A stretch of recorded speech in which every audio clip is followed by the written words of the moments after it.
Ito po ay gas tank ng Yamaha RS100. Ito po ay aking ire-restore. Ito po ay napabayaan daw almost 2 years. Nababasa ng ulan kaya ganyan po ang nangyari. So pati itong dalawang side cover. So ito ay gagamitan ko po ng lihang 120 grit. Then i-steel brush ko na rin po para sigurado. Hindi ko na po gagamitan ito ng rust converter. So sana hindi pa magbutas-butas, no? Kasi kinain na ng kalawang. So tingnan nga po natin tong loob. So ayan, pati po yung loob, ang daming kalawang.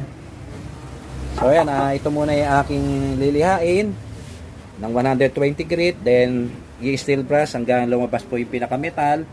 Then sasabunin ko po ng dishwashing liquid na kinanaw sa tubig. Then pagkatuyo, pupunasan ko po ito ng urethane thinner. Then pagkatuyo at siguradong malinis na, bubugan ko na po ito ng Gilder Epoxy Primer Gray.